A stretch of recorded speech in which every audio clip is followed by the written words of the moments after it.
Estes apoios parcelares que o Ocidente vai dando à Ucrânia, entende que sejam suficientes para que ela se mantenha de forma profícua na guerra contra a Rússia, ou partilha da ideia aqui do Raimundo de que deve-se encontrar uma outra perspectiva da abordagem deste conflito?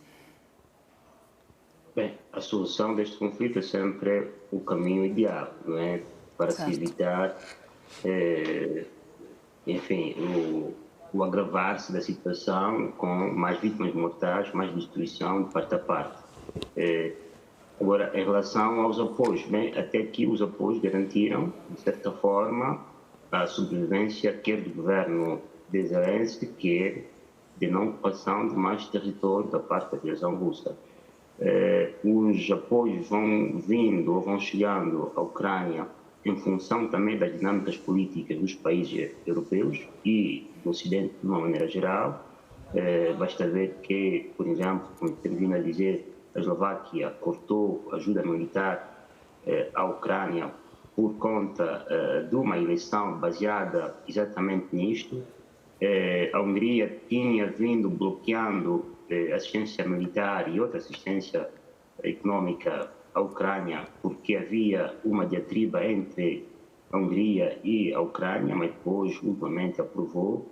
Depois veio-se a saber que essa aprovação era condicionada a um poder de barganha que era também a favor da própria Hungria.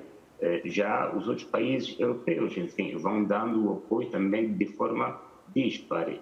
A Alemanha é o que mais deu o apoio militar no espaço europeu, com cerca de 17, 18 bilhões de euros de ajuda militar, humanitária e econômica, ao passo que os outros países mais ricos do espaço europeu deram perto de 2 bilhões de euros, excepto, imaginemos, a Dinamarca, que terá dado 8 bilhões, e os Países Baixos, que é o terceiro maior contribuinte europeu, com cerca de 5 bilhões de euros. Ou seja, há não só este apoio gradual em função das dinâmicas internas, mas também este apoio não é igual entre os países europeus. Há quem dê mais, há quem dê menos, também em função do próprio PIB e das disponibilidades dos dinheiros públicos que esses países têm e dos compromissos que eles têm para com a Ucrânia. Agora, a grande ajuda que se espera é mesmo a que está ainda bloqueada na Câmara dos Representantes dos Estados Unidos, depois de ter sido aprovada já no Senado, e aí esta Câmara, como tem a maioria republicana, não aprova ainda essa ajuda em função, eventualmente, dos calculismos também políticos internos à própria vida política dos Estados Unidos. Eventualmente, esta coisa de ajuda irá para a campanha eleitoral, irá arrastar-se ao longo da campanha eleitoral, se neste arrastar-se houver uma brecha, eventualmente os representantes republicanos irão aprovar. Mas pela característica imprevisível do presidente Trump, que é o candidato dos republicanos nesta altura, também se sabe se ele irá mesmo aprovar, quanto líder do partido poderá dar esta anuência aos seus militantes de aprovar essa ajuda ou não, ou se, caso ele venha eleito, irá aprovar essa ajuda ou se, de facto, não irá aprovar. Isto é importante porque pode dar um sinal sobre a continuidade ou a descontinuidade da política levada a cabo pelo presidente Joe Biden. Isto é, imaginemos que o presidente Joe Biden perda a eleição em novembro e saia ao poder e suba ao poder o presidente Trump.